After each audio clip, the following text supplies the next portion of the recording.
This is crazy. Check this out. This is crazy. Ready na kayo? Alam niyo nasang room ako? God is real. Tito, start ko na po. Okay. Jake, right? Yes po, Okay. Tito. Okay. So hi guys, hindi po ako makapaniwala, nandito po ako ngayon. God is real. So this is Tito Gary V, the Gary V. So Tito, quick message po for our youth po na hindi po nila alam ang kanilang purpose and meaning po sa buhay. You have time for this? Yes po. Okay. Let me just let you know, okay? The Gary Valenciano you see today is a Gary Valenciano that did not know what he wanted to become. I wanted to become a pilot, doctor, architect. None of that fit me. None. So I ended up taking up business in school. Isang bagay na alam ko hindi para sa akin. But I followed my mom's orders. Only to realize later on that God had this prepared for me. Binigyan niya ako ng talent to sing, pero hindi ko makita ang sarili ko bilang isang entertainer, songwriter. Tapos ngayon, isang tao nagbibigay ng konting encouragement, especially to young people like you, na you find that there's no purpose for you. You know, if there's one thing that's true, it's that you're not an accident.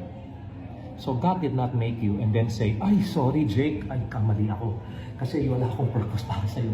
So then He'll move to somebody else. Jake was given a purpose. I was given a purpose.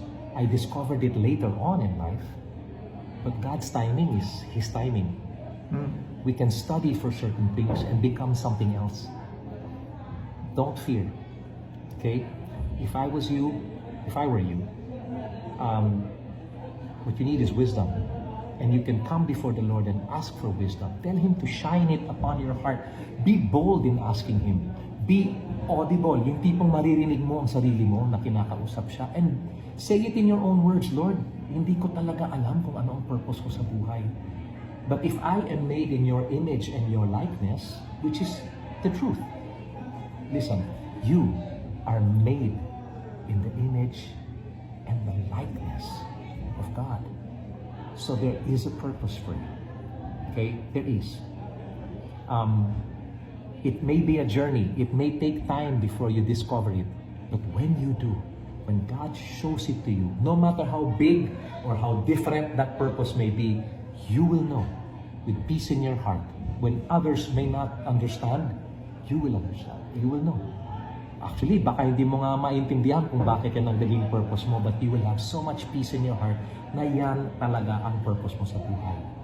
Lastly, Jake, if I may share, when I talk to other young people like you, I always remind them about a nerve. Na I'm sure some of you want to enter the field of medicine. It's mahal. Diba? Tapos ang tagal. It's a very long process of learning. In fact, it's a whole lifelong journey of learning. But if that's your purpose in life, that's what God will lead you to.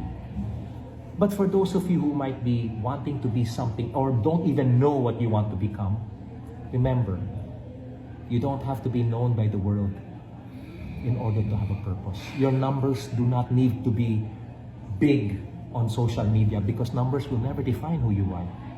You know what? Even when you fail an exam, that doesn't define who you are. It only just shows you where you need to improve on. That's it.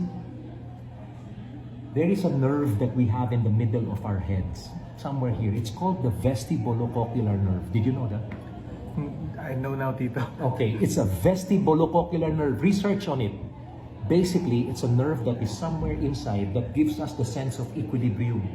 Kaya alam natin, di ba, pag medyo kumakaliwa tayo o kumakanan tayo habang nakasakay tayo sa kotse na kahit nakapikit ang ating mga mata, alam natin kung saan tayo papunta. It's largely because of that nerve.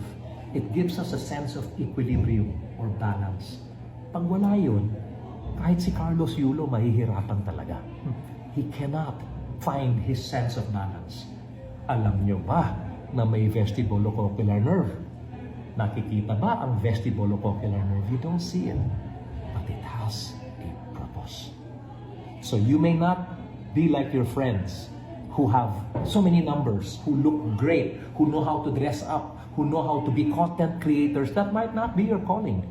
Your calling might be different, might be deeper, might be bigger, might be higher, might be heavier.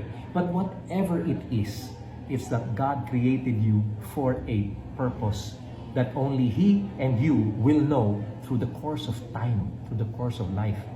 Go through the journey, young people. Go through the journey. When you get to that point na malalaman nyo na kung ano talagang purpose ninyo, you can look back and say, wow, what a journey it was.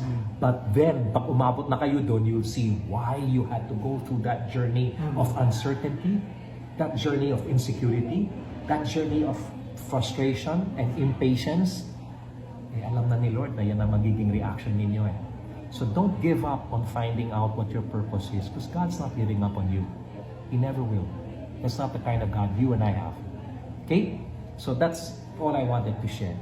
Okay? You have a purpose. As to what it is, hindi ko alam. Hindi namin alam kung anong magiging purpose ninyo. But God does. And kung ano man ang pwede namin sabihin sa inyo na baka itong purpose nyo, God has something better in store for you than what we can think of. Alright? So God bless you. At sana minsan makabalik ako dito and we can talk more to these young people. Okay? God bless. I love you guys. May you find your purpose in Christ, and may He give you the purpose that you have in for the world. Okay? God bless. Sorry mahaba yung Tito! kasi pag kabataan talaga, I get into it.